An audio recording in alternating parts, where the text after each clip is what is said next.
Hey Jessica, good evening to you. There have been more than 1,000 tips in this case so far, with a lot of people claiming that they know exactly what happened to 3-year-old Orson and 4-year-old Orrin West. Authorities tell me that they've heard pretty much everything so far.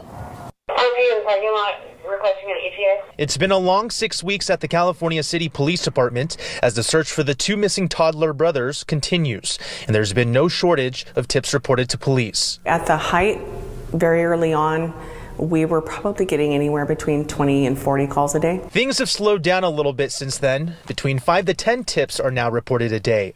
But with $100,000 of reward money on the table, dispatcher Jerry Angel says her team receives just about every kind of call. They're underwater or near water. They're near this area. There must be a pond there. Honestly, the most bizarre recently is that we need to look at our chief because he's hiding the boys. All tips are passed along to the lead investigator on the case, Brian Hansen, who asked to blur his face. He and 2 other officers work the case daily and have followed up with many callers. It's everything from psychics to reverends to people having a feeling to people possibly seeing them or seeing a suspicious vehicle or hearing a kid crying. To seeing bones. Police have received more than 10 tips claiming the boys are buried, the callers providing exact locations. The most recent one was on Monday. During that time, we didn't find anything out there. Later on, we got a call from a citizen saying that they found bones just north of those coordinates.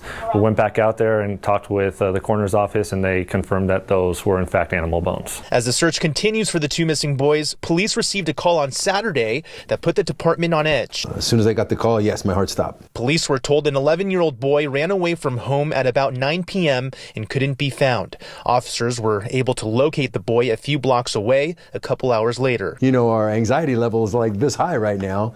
In lieu of what has happened, and we don't want people to think that we keep losing our kids. Different circumstances, absolutely. Good evening, everybody.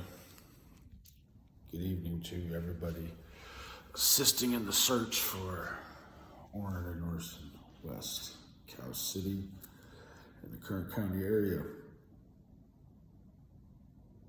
I know everyone saw the news clip because it was before this portion of the video. You do see what that looks like, right?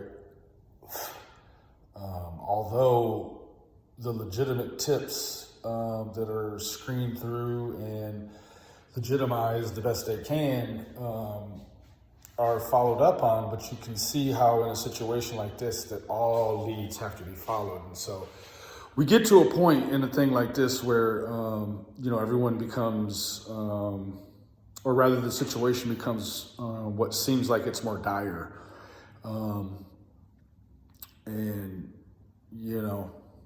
That may be true, but then again, it may not be.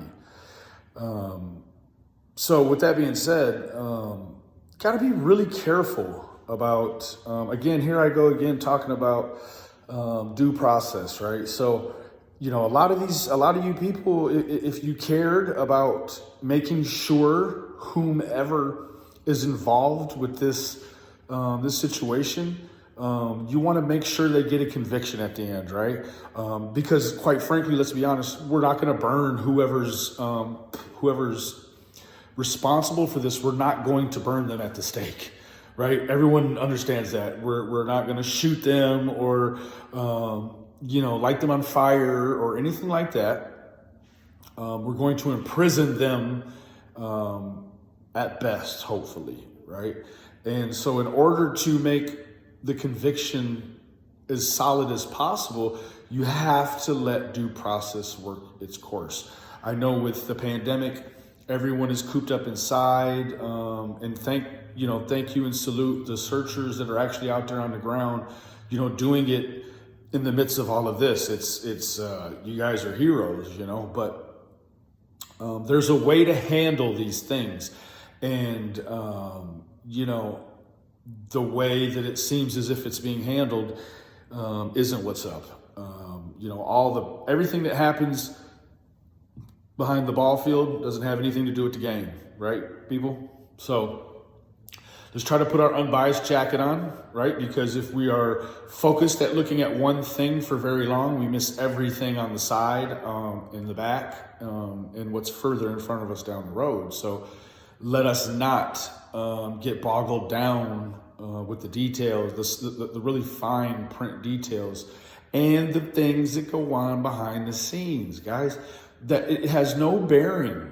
The way that the YouTube community interacts with one another behind the scenes and online, like that has nothing to do with any of this, right? I was very boisterous in the beginning, and I don't have a platform. I'm using this platform only, for awareness for my child molestation catch on, my online predator videos, which I've started. Please go check out. I've got 2 online right now. I'm going to be dropping several more. With that being said, this is a situation where, unfortunately, I was very invested in the beginning, and as the culture and the microcosm of this thing, enveloped and developed, it became very, very messy, where I just stepped away because it wasn't even safe to try. You might as well wait. You might as well subscribe and wait for anything that's coming from, the reliable news source, where, you can kind of decipher that yourself. Everything else right now is the opinion of the author. And I just encourage and I employ people, if you want to be involved in empower yourself in a situation like this, you have to operate as the law would operate, and the law would be, the law would let it run its due course. This man would get his civil liberties, and moreover than that, it's a reason why they are the professionals and we are, the novices. I myself, I'm a novice, but I know all the details of the case. There's a lot of us out here that probably know the really fine details better than law enforcement, quite clearly. So with that being said, guys, again, I encourage you, if you get any sort of lead, like bring it to the police first. Don't walk up on it and stand over it before you call the police. Like, really just go ahead and just give it to them and keep the cameras away, because when you keep the cameras away, the dynamic changes, right? There's a reason why the feds don't like to do video interviews or conferences, they like to call it. Because the camera changes the dynamic. It really does. Just about anyone out here will get on a microphone as long as they don't have to sing. But now, there's a new wave of narcissism that comes with this sort of thing, where these people, they're not even really watching the videos that are out there so much as they're watching their own shit over and over. So with that being said, guys, if you guys are really worried about what you look like, you ought to be worried about what you look like in the real world, like what was in the front of this segment, and not about what some half-wits online think. God bless you. Thank you for your time. Where are the boys?